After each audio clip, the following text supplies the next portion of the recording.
Good morning, everyone. We are so glad you are joining us for the third year of Amplify, the industry's largest virtual conference. We have broken record with attendees this year, and I think that this session is really going to be not only informative, but groundbreaking. And Rick, we're super excited to have you. Before we get started, I do want to introduce our speakers, but I do want to do some housekeeping for everybody. These sessions are recorded, and so about an hour to an hour and a half after each session, you can go back to the auditorium and actually get on-demand access to the recordings of these sessions should you miss it. So super excited to get started. Without further ado, today we are going to have a fireside chat with Rick Wagoner, who has spent over 30 years at General Motors, where he worked his way up from the finance department to become the youngest CEO in the company's history. He led GM through some of the most important transitions, from turning around North America operations to driving a major product renaissance. Rick played a big role in restructuring GM's dealer network, securing breakthrough labor agreements, and expanding globally, especially into China, and became GM's largest market. On top of that, he launched OnStar and helped push technology innovation across GM's vehicle lineup.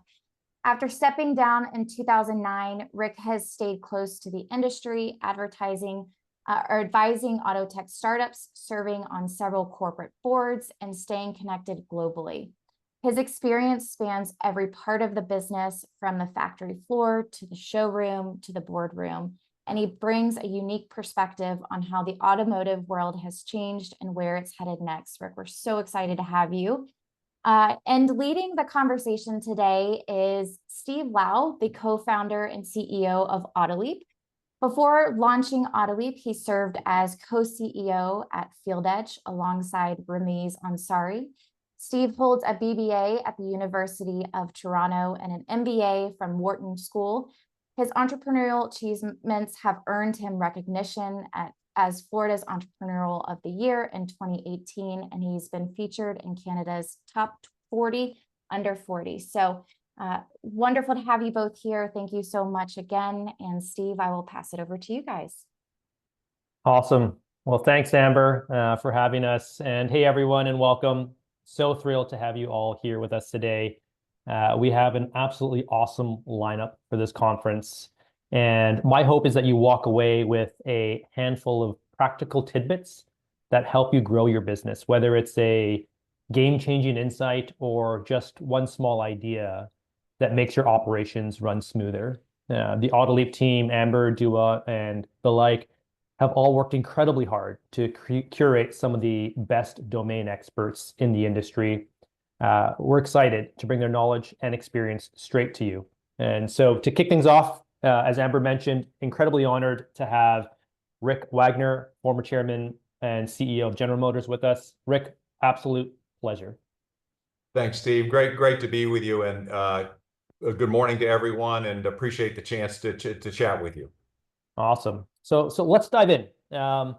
Let's start with one of the reasons why everyone in this audience and really the world knows GM, right? And that reason is its iconic brand, with deep customer loyalty that's been built over decades. And so my first question to you, Rick, is, given that loyalty is one of the key drivers of revenue and value for auto repair shops, how did you and your team build and nurture that kind of loyalty within GM?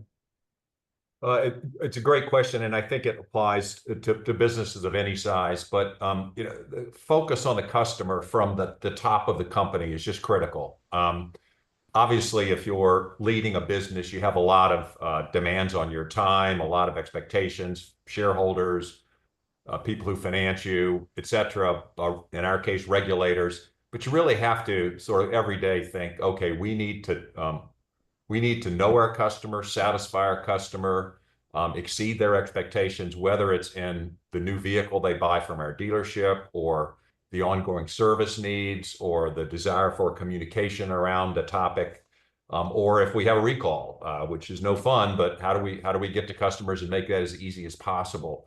I see it now. I just like all you guys, I take my car in for service to the local dealership or the local uh, repair shop, and it makes a huge difference to me if the service writer greets you positively, in a mode to help you, to respond to your time pressures or whatever, and the service is done in a quality manner.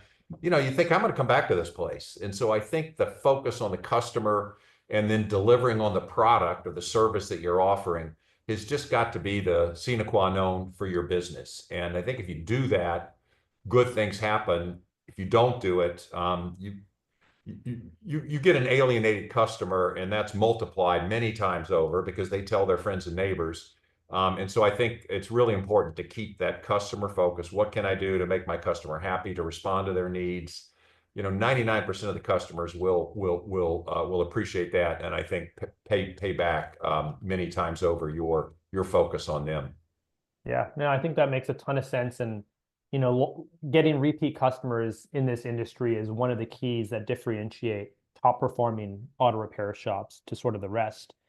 And so just curious, one thing that, I really appreciated is like, I think during your time at GM, you probably had roughly a couple 100,000 GM employees. And how did you permeate that sort of culture and that sort of philosophy across that many people? Yeah, it's a great question.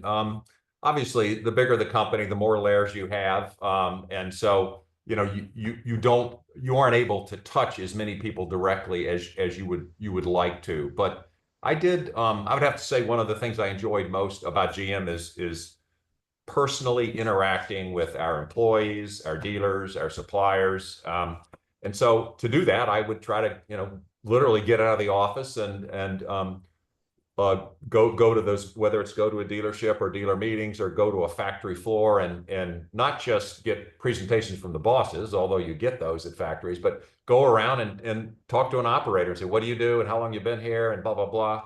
And what I found out is you can't talk to everybody in a plant. Obviously, there's several thousand people, but if you talk to 6 or 8, then the fact that you talk to them, they tell their friends, etc. And it does create a bit of an environment that the people who are running the company care about those of us, in this case, on the front line of manufacturing. I mean, and the same would be true your service people. When I go to dealerships, I'd make it a habit to go talk to the salespeople, to go to talk to people in the repair areas and in the parts areas. And by the way, I learned a lot by doing that too. The other thing I would say that I found to be important, particularly if you're injecting a lot of change or evolution, which we had some big changes to make over the years at GM.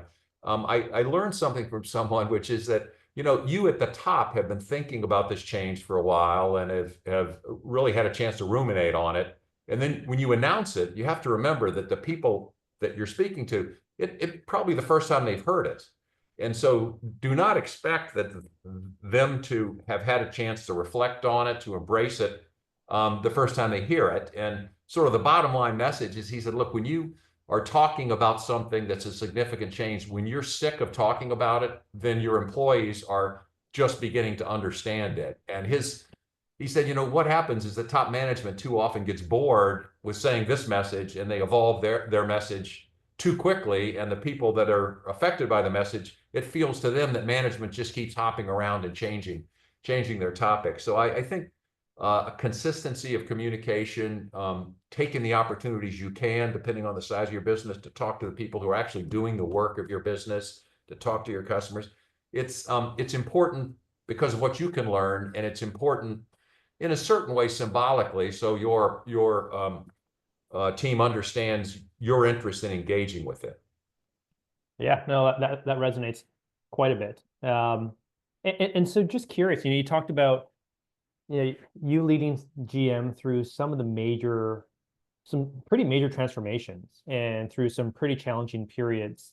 Was there a specific decision that you look back on as a turning point in GM's evolution?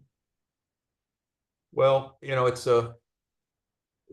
maybe I'll take 2 examples. So I became CEO at the time that the China market was opening up in a certain way, and GM had moved aggressively just about the time I became CEO. So I spent a huge amount of time over there. We had a partner. You had to enter in a JV model there, which historically has not been the best way for us to have operated in the auto business, but we needed to make this work. And so we spent a tremendous amount of time in China with our partners, SAIC, which is a Shanghai based auto company, a very good company too.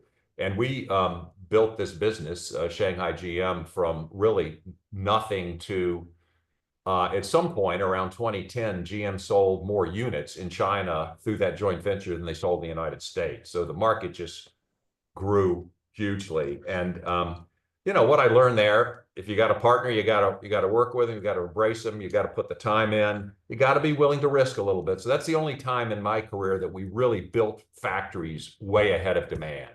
We were willing to run the risk under the theory that it's easier to capture a new customer to the market than to take one from somebody else. And we very quickly became very profitable.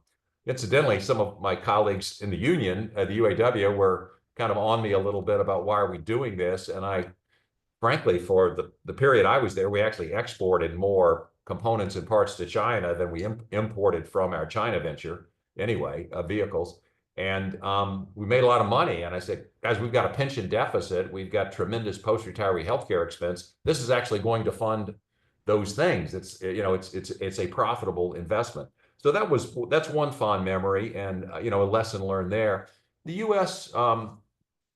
For a variety of reasons, we had a unique set of financial challenges. I would say that's just in one word. You're right. We had a couple 100,000 employees, but we had 1 million retirees and beneficiaries of our post-retiree healthcare system. So these are people who retired from GM over the years, and their spouses, and those that were active, their kids, et cetera.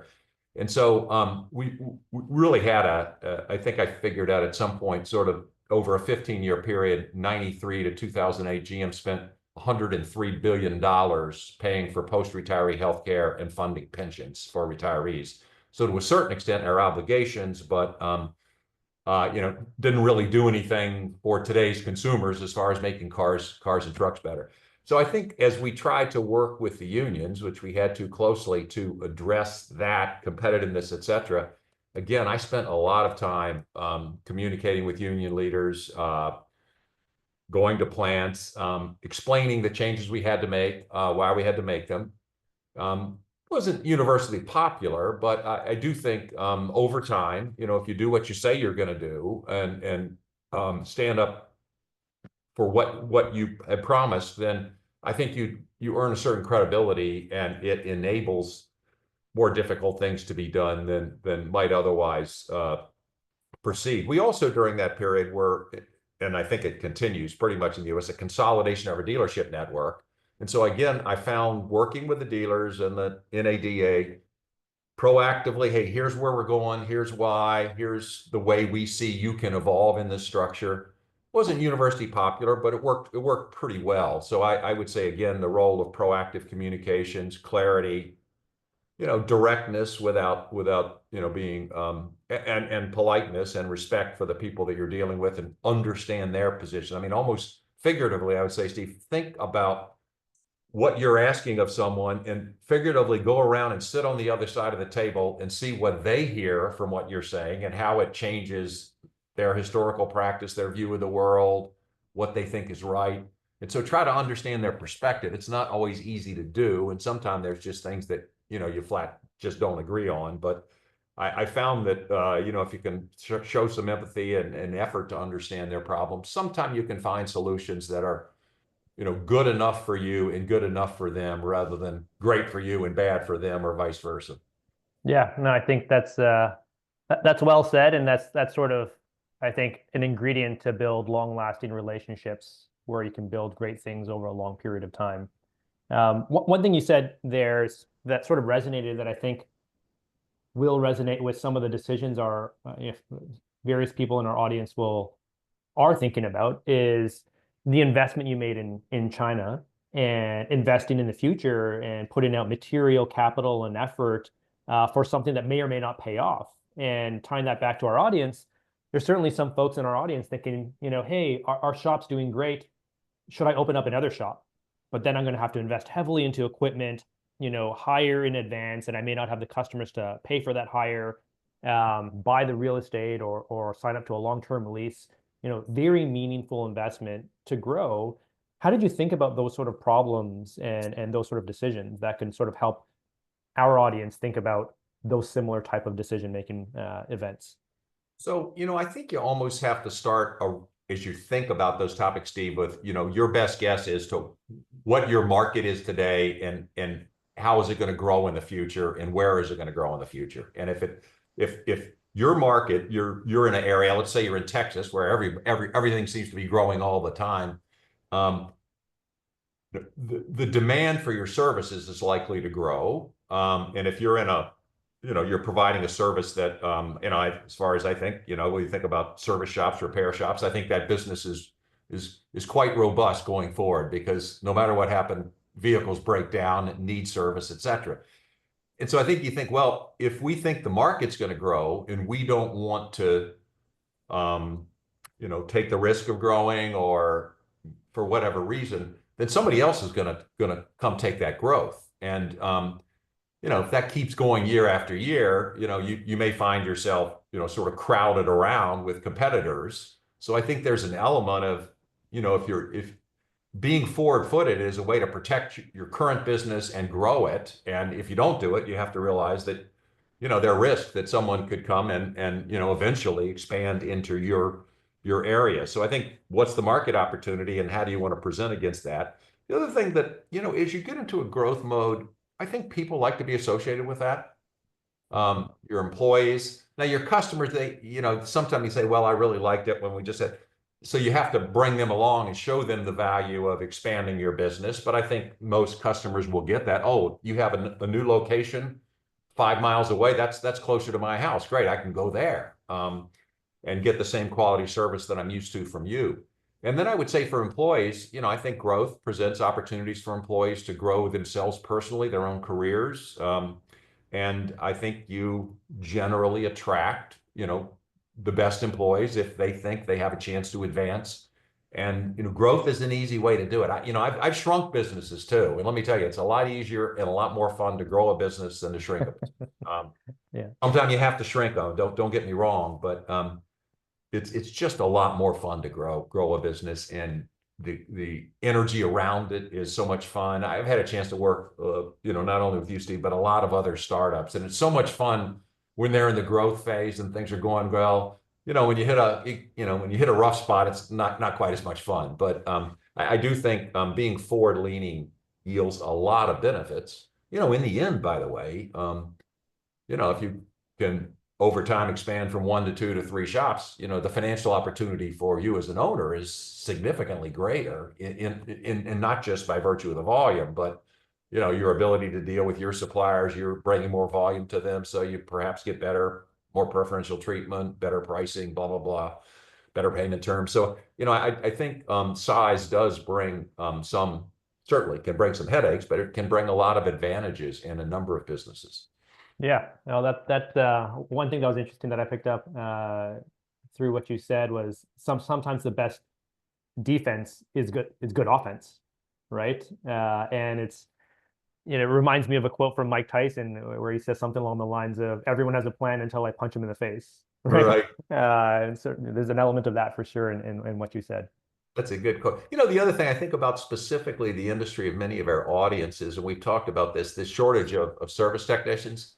To the extent you have more size, I think, you can take a little more control of your own destiny, whether you engage in a training program with a local community college. Somebody's really good, but rather than getting picked off by somebody else, you can offer them progression opportunities if you open a new shop. I just think it potentially gives you the opportunity to control that destiny a little bit more than you might be as a smaller shop. Maybe that's not always true, but I would imagine over time you might develop more options there. Yeah, and you hit on a very relevant topic to this industry, right? Recruiting high quality technicians and retaining high quality technicians is a big issue in the industry today. And I think has been for a while, but probably more so now today. And I think GM was incredible at attracting and retaining top talent, sort of in the thousands. And so how did you guys think about doing that in a sort of scaled and sustainable way?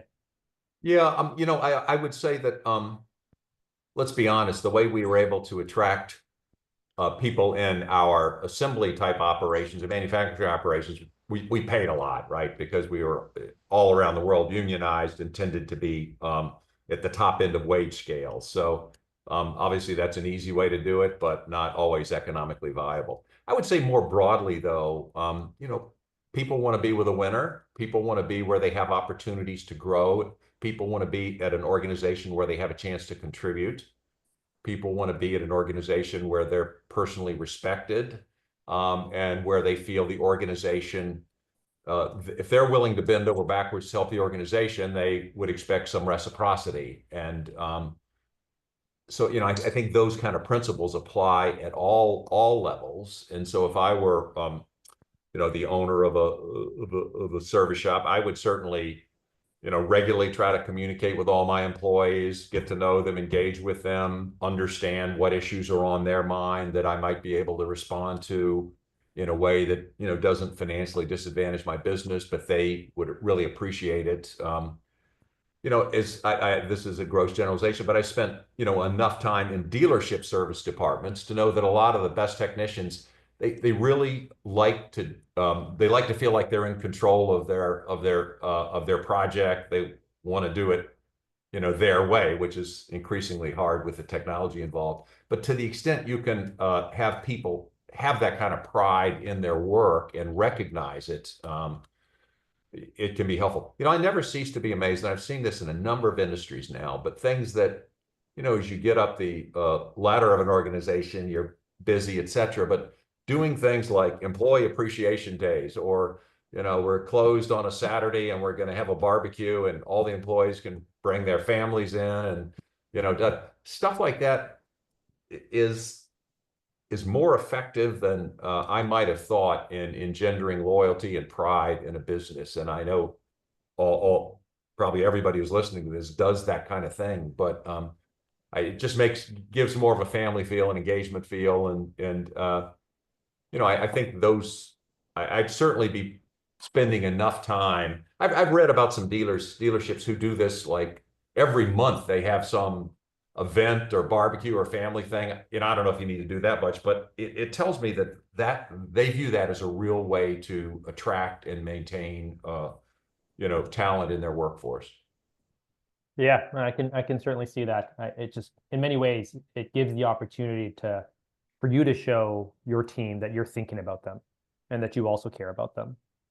And in addition to talent, the other piece that you briefly touched upon that I think was one of the key qualities of GM was on the innovation front. Like GM's commitment to technology over the years has always stood out. My question for you is, how did you approach technology adoption and innovation within GM? So, this is the kind of thing that everybody, all the automakers, and this continues today, everybody talks about it, but the question is who does it best and who makes businesses out of it, and who uses it to competitive advantage and create value for their customers.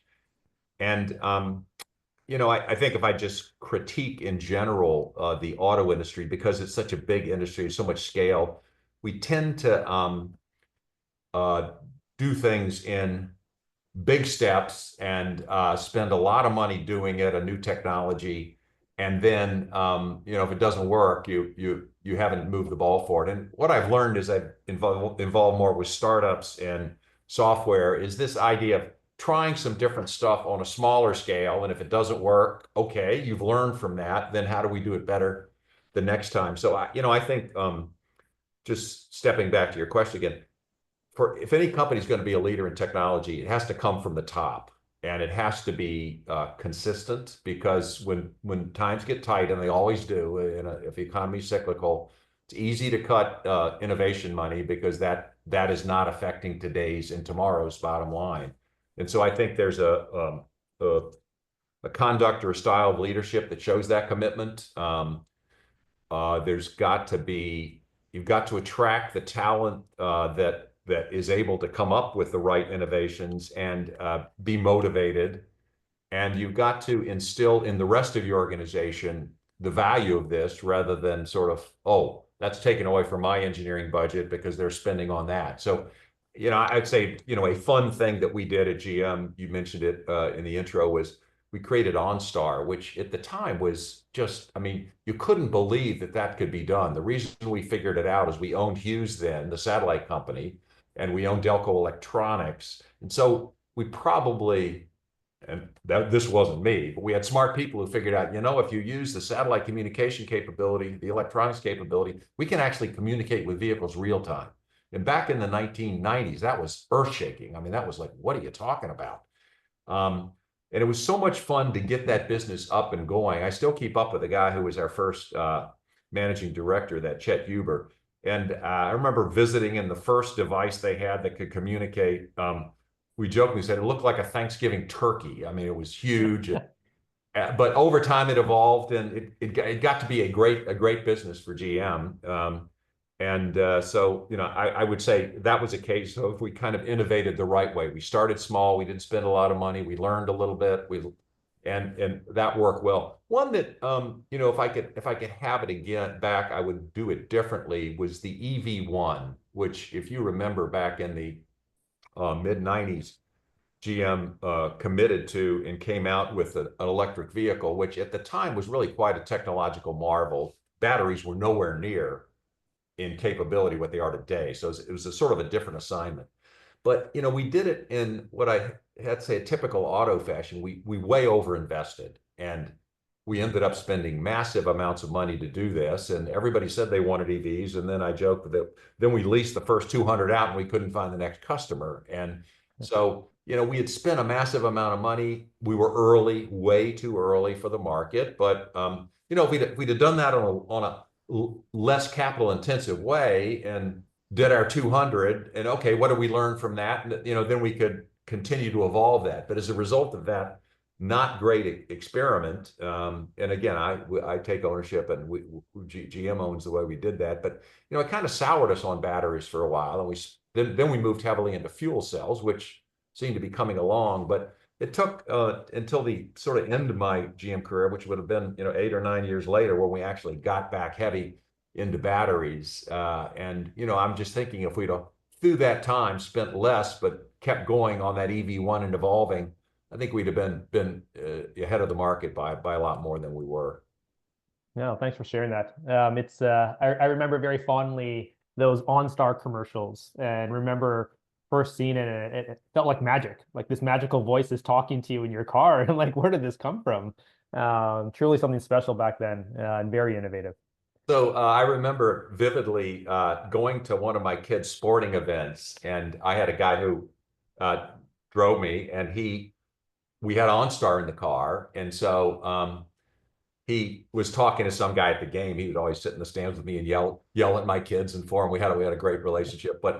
And then he told somebody about this OnStar, and so afterwards we took the person to the car and activated OnStar. The person thought we had somebody hiding in the car. He simply could not believe that this existed. So in today's world of iPhones and all the that comes with that, it sort of sounds silly, but at the time, you're right. People were just, this is impossible. How could this work? So it was a great breakthrough at the time, and that was a lot of fun to do that one, I would have to say. Yeah, and part of the reward for taking risk, technological risk, and it doesn't always work out, as you mentioned, sort of in your EV scenario, but when it does, it can be pretty magical and unlock tremendous value. Yeah, and I would say, as opposed to the EV1 example, we did not, we spent a certain amount of money and learned, and it did not require a massive capital commitment up front. It did over time, but we sort of had confidence that it would work when we had to put out the bigger dollars. So that was a kind of a nice way to develop a technology, I would say. Yeah, one where you manage your risk, and it's sort of like a crawl, walk, run type approach. And it's great when it works out that way. Right, and in today's world where things like rapid prototyping are coming, more into play. I think the opportunity to do bolder things without massive capital initial commitments, I think we're going to see more and more of that across all industries. Yeah, I think that's right. It's never been cheaper to start a new idea or a new business than today.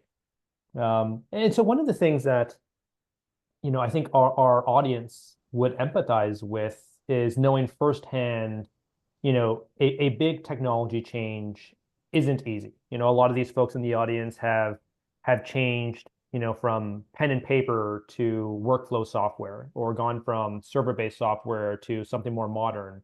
And while sort of, the owner of the business or the GM is very bought in because they know that it's going to, unlock new customers and save a ton of time, not everyone in the company is necessarily on board, because kind of like what you said, it means it's going to be more work, and maybe my scope is reduced and I have my day job already and I got to do all this technology implementation on top of it.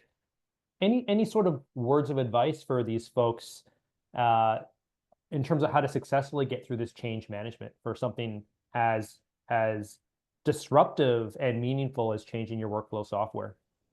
Yeah, I'm chuckling as you asked me that, because the last time I went to my dealership to get, just a regular oil change, whatever, there were a bunch of people in the service writing area that I'd never seen before. And it turns out they were with the software company that was actually installing that day a new software system for, the guy who was my service writer was really grumpy. He was not liking this at all, which, by the way, didn't enhance my experience, but we all got over it. But so I can see in my mind's eye, as you talk about that, I can see that playing out. I think that's a good example of what can you do as the leader in that organization. Don't spring it on people. Say, hey, here's what we're doing. To the extent it's helpful to engage them on these are the things we're looking at.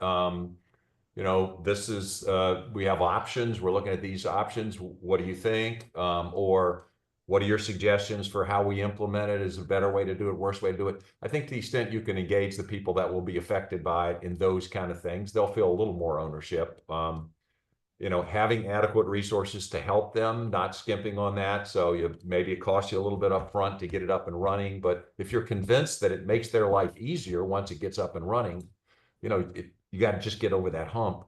You raised what happens if it's putting somebody out of a job? Well, that's real world, and you're not going to get somebody to cheer, oh boy, let's do this. I have to do a lot of work and then I'm out of a job. That's not going to work very well.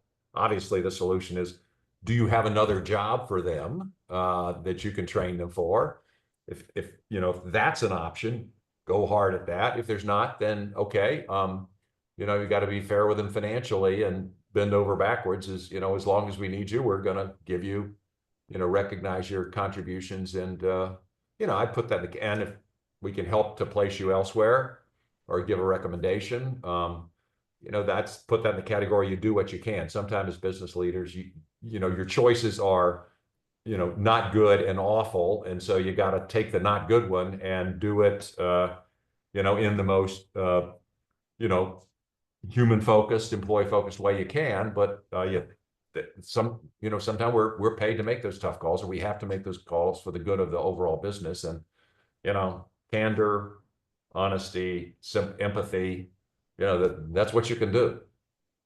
Yeah, no, I think that makes sense. And it's sort of in line with the theme of clear, consistent communication that we sort of has been emerging throughout this conversation. I like that.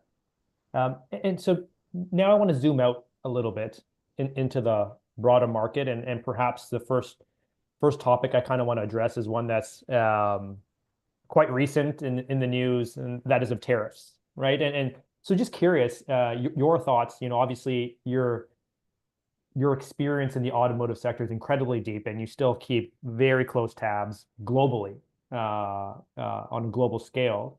From your perspective, how do you think tariffs will impact the automotive industry, and what sort of ripple effects might that have on shops? So we're still, the play is acting out, so we don't know exactly what the end point is going to be, nor do we know when we'll get there. But I think let's assume that some moderate to significant level of tariffs stick. and affect our primary trading partners. I think we first need to step back and recognize this represents a reversal in the trends, mega trends in the world for the last sort of post-World War II era, when gradually over time we moved to a much freer trade or more open trade environment, less tariffs, et cetera. And that era has yielded, for example, consumers in the U.S. have benefited because they've gotten lower prices and, I don't know about better quality, but at least the same quality. And so as we do this, we're really sort of changing the way management has thought about constructing their business model for the last 30, 40, 50 years. And so I think it is going to be upsetting, and I think there'll be some skin knees as we convert. I think there will be, from time to time, shortage of materials. I think there'll be higher prices. I think there will be plenty of sort of arguments or disputes between suppliers and OEMs about who's going to cover this cost. I think, it looks like at least some of the reaction from China that I read is tightening up on exports of certain materials in which they have a significant control of the world supply. And so how do you work your way around that? So I think we're headed for, a lot more choppiness versus sort of smooth sailing in the way the day-to-day business is run. And I suspect, I hope I'm wrong, but I suspect if you're, sitting in the service side of the business, maybe you might from time to time experience less regular flow of certain product. And I think that'll be frustrating for you and your customers who have to wait. We're generally not used to that, or we're not used to waiting a long time. I think the likelihood is certain products will, and it's very much of, where they come from historically and, where they're, how that specific tariff situation is worked out with the, between the relevant countries. But I think you're going to see some higher prices. And, this idea of resourcing or reshoring production of whether it's auto components or assembly, certainly that can take place. A lot of this stuff is heavy machining and stuff, so it doesn't take place from today to tomorrow. And I suspect, I'm not sure massive investment is going to doing that yet, because people are waiting to see how it plays out. So, what does this mean if you're in a service shop environment? I think, nobody likes to carry too much inventory, but if there were a time I was going to be a little heavy on inventories of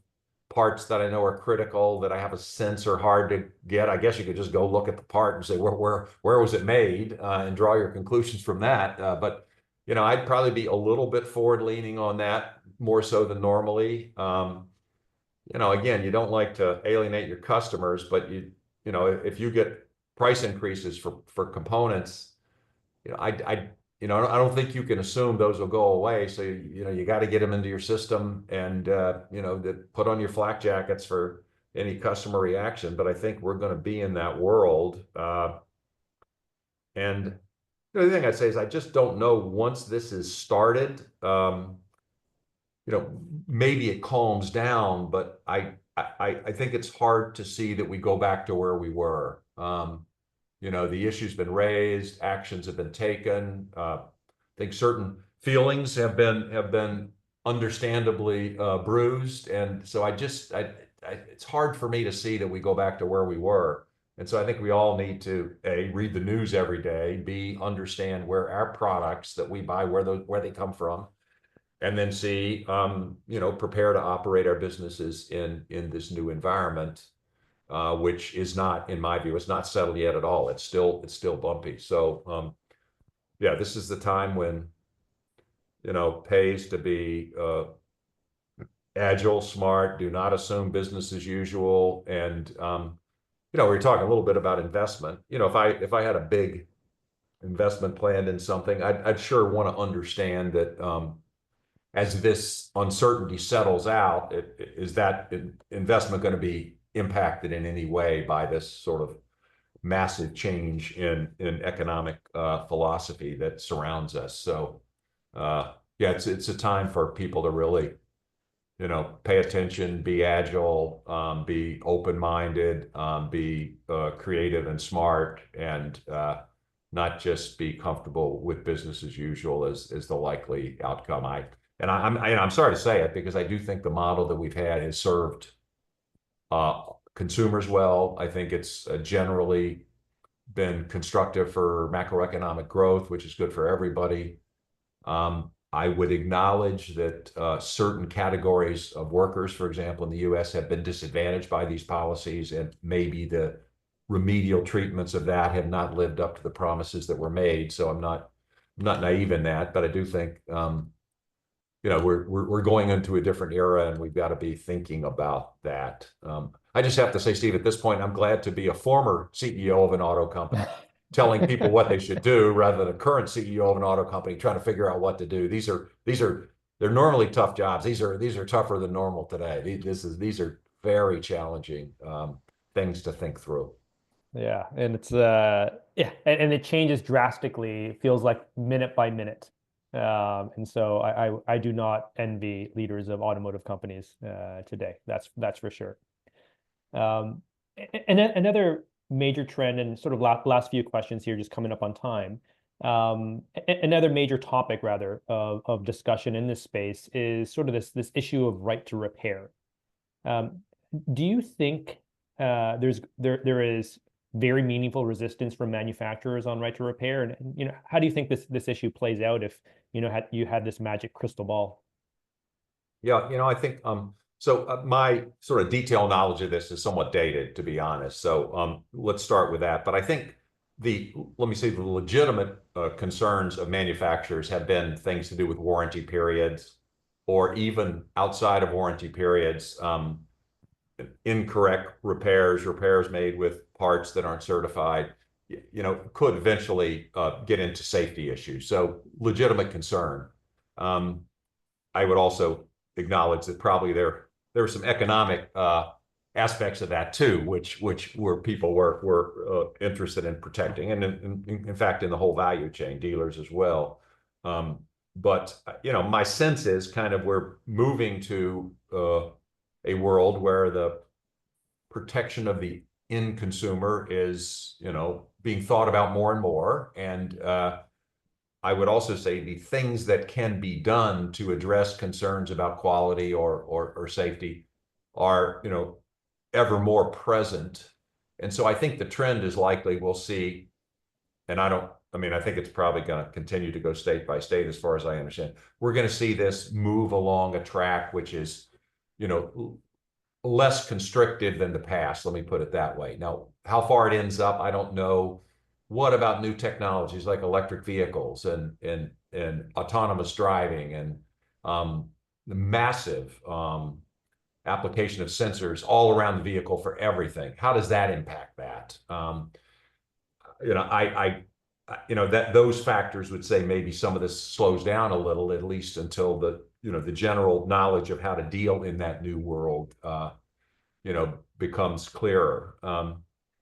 But this is where I think the application of technology too can make a big difference. I mean, this topic of sensors and alignment of sensors when you've been in an accident or your windshield breaks or whatever, is a company that I've invested in, and I've learned so much about the way sensors are aligned in today's world, which is rather primitive, versus what can be done using today's technology, AI, stuff like that. And so it sort of excites me that I think there'll be some opportunities out there for people in the service sector to get into some of these technologies and to be the deliverer of those services over time. So if I were, again, sitting, running a service shop or a network, I'd really try to be thinking through, okay, what's developing, and are there technologies that can address it, and can I sort of get to be, an early expert in that, because I think there's going to be a lot of business opportunities in those kind of things as well.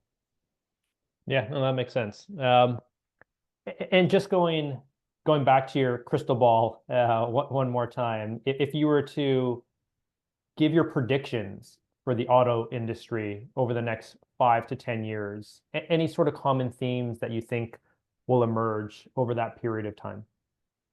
Yeah, I mean, I think, we've certainly had stops and starts on the electrification of the fleet. I think we will see fairly slow, but gradual growth in the application of electric vehicles, and maybe more in what kind of usages make the most sense for electric vehicles. If you commute 40 miles a day or less, or 50 miles a day or less, an EV could really be a great solution for you. And so I think we'll see people, particularly with multiple vehicles in their garage, maybe sort through for specific applications. And also I think we're going to see more competitively priced EVs. Not everyone has to be a Hummer, $120,000 deal. So I think that's going to continue.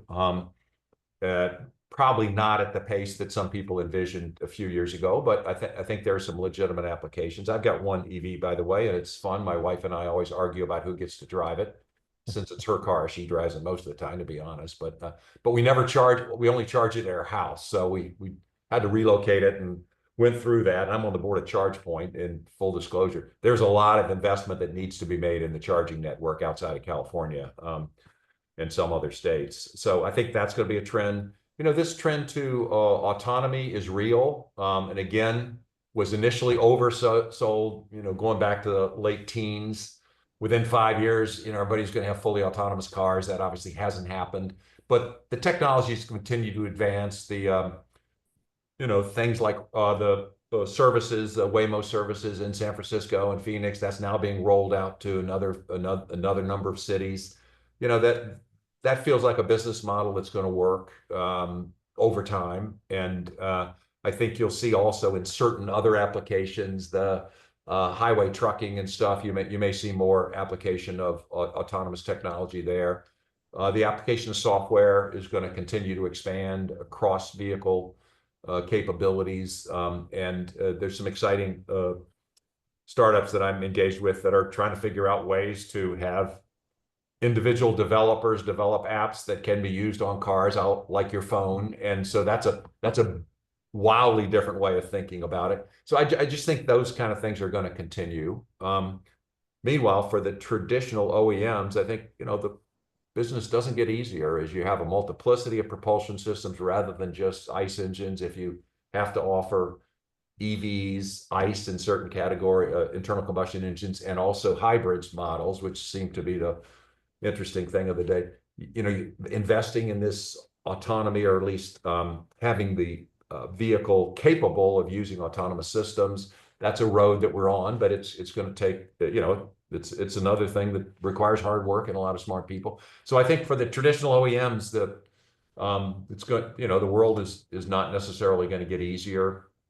The competitive set, we'll see where it plays out, but the Chinese OEMs have really, performed a remarkable run over the last 20 years and came from being pretty incapable to being in EVs the best as far as low cost EVs anyway. And so, those kind of competitive forces are going to continue to play out. And again, back to being glad to observe the industry rather than have to make all those calls. But, I would say for the most of the audience here, change, it's uncomfortable, but there are opportunities that come out of it. And so I'd encourage everybody to stay on top of this and be put on your thinking cap. If we get a whole bunch of fleets of autonomous vehicles sort of taking the place of Ubers and taxis, those fleets are going to need service, right? I mean, because the wear and tear on those vehicles is going to be heavy. And so what are the opportunities that arise from that?